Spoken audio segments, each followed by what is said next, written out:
లేదు, ఒకటి మాత్రం నెరవేర్చారు. అందరికీ, ఆంధ్రప్రదేశ్లో ఉన్న అందరికీ ఏంటి బెల్ట్ షాపుల ద్వారా కానీ ఇంకో షాపుల ద్వారా కానీ కావలసినంత మద్యాన్ని మాత్రం సప్లై చేసి వాళ్ళు ఏ బ్రాండ్ కావాలంటే ఆ బ్రాండ్ ఇచ్చేస్తా ఉన్నారు. చూసారా, దానిలో మాత్రం మీరు ఎక్సలెంట్, వండర్ఫుల్. మిమ్మల్ని మించినాడు ఇంకొకళ్ళు లేరు ఈ విషయంలో.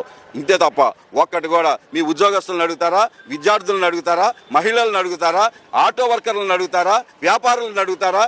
రోడ్డు మీద ఏ వ్యాపారం చూసినా ఇవాళ సేల్స్ ట్యాక్స్ పేరుతో వాళ్ళని వెంటాడి వేధించి వాళ్ళ మీద దాడులు చేస్తున్నారు మీ ఖజానా నింపుకోవడం కోసం. పోనీ ఏమైనా నింపగలిగారా అంటే మీ యొక్క వ్యాపార దక్షత, పాలనా దక్షత ఏ రకంగా ఉందో గత డిసెంబర్తో పోలిస్తే ఈ డిసెంబర్కి 1,00,000 కోట్ల రూపాయల ఆదాయం తగ్గిందని అంటున్నారు. మీరు ఏ రకంగానూ కూడా జగన్మోహన్ రెడ్డిని పదవి నుంచి, అధికారం నుంచి దింపడానికి వాడుకున్నారు తప్ప ఒక్క దాంట్లో కూడా మీరు సక్సెస్ఫుల్గా చేశామనేది లేదు. ఇది కూడా మీరు ఆన్సర్ జనాలకు చెప్పాలి. ఈ జనాలందరూ కూడా మీ యొక్క చెప్పేదానికోసం, ఈ జాబ్ క్యాలెండర్ల కోసం, ఫీజు రియంబర్స్మెంట్ కోసం, అమ్మఒడి కోసం, వృద్ధాప్య పింఛన్ల కోసం, మీ ఉచిత బస్సు సౌకర్యాల కోసం, ఈ రైతుల భరోసా కోసం ఎదురు చూస్తున్నారు. ఎక్కడున్నాయి చంద్రబాబు నాయుడు గారు? ఇవన్నీ మీరు చెయ్యాలి. మీ అందరూ జనాలు 5 కోట్ల మంది ఆంధ్రప్రదేశ్ మీకోసమే ఎదురు చూస్తున్నారు.